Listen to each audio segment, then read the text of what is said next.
Hey everyone. Being the parent of a toddler can be quite challenging. That's why they call it the terrible twos, and I'm calling it the horrible threes.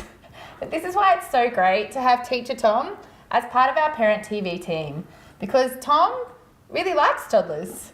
He really likes sending them home too. But Tom, can you tell me, how did you come to be known as Teacher Tom? Well, I mean, I've always been called Teacher Tom. 20 years ago, or I guess it was 17 years ago, I became a teacher at the Woodland Park Cooperative Preschool. And the kids just naturally started calling me Teacher Tom. It was the name I went by. The parents started calling me Teacher Tom. And then in 2009, I started writing a blog. And when I began that blog, I just named it Teacher Tom, and that's become the moniker that I'm known by around the world. Mm-hmm. Even my wife and daughter sometimes call me Teacher Tom. And what got you into being a preschool teacher in the first place? Well, I mean, the honest story is that when my daughter was born, I had the good fortune that a lot of men don't have of being the primary caretaker. I got to be the stay-at-home dad. And it was really incredible for me. And then I just assumed that we would be having a second child. But my wife said no, and when your spouse says no, then that's it. So I said, can we adopt a child? She said, nah. And so I said, maybe we should start fostering children. She said no. And so I worked my way down to saying, well, could I be a preschool teacher? And she said, yeah, you can do that. And so really that's what got me into teaching preschool. Now, honestly, I mean, really, that's the funny story about it, the silly story.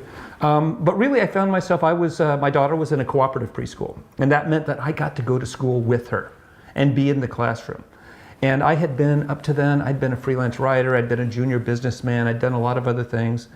But suddenly now I was spending my days in the classroom with these young children, and I began to see that, you know, I'd always been seeking out geniuses to spend my days with. And suddenly I found myself that these are the geniuses. These are the people that are learning the fastest and the most, and I didn't want to leave there. Mm-hmm. So when my daughter moved on to big school, I stayed behind, and that's where I've been ever since. Yeah, so you really love working with younger kids. Oh, I really do. The 2 to 5-year-olds, that's my wheelhouse. Yeah. All my best friends are 5 years old. Mm.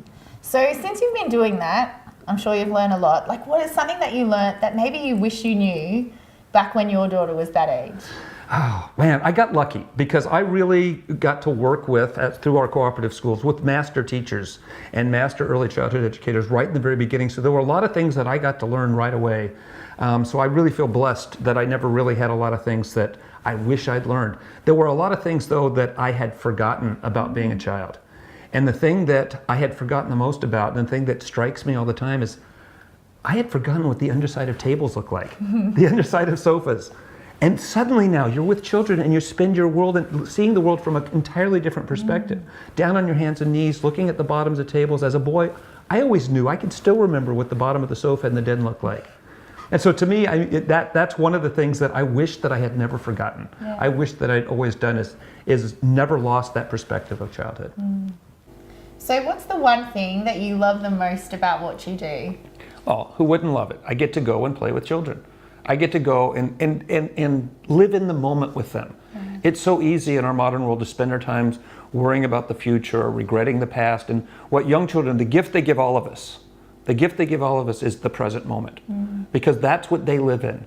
And they don't spend a lot of time wasting a lot of emotion on anything else but just being there and living there. It's one of the things that we unlearn as we get older. And to me, that is, and I feel blessed by that every single day. Mm-hmm. So if you're looking for ways to find the magic in those 2 to 5-year-olds that you have living at home, come and check out some of Teacher Tom's videos. He's got some really great advice in there.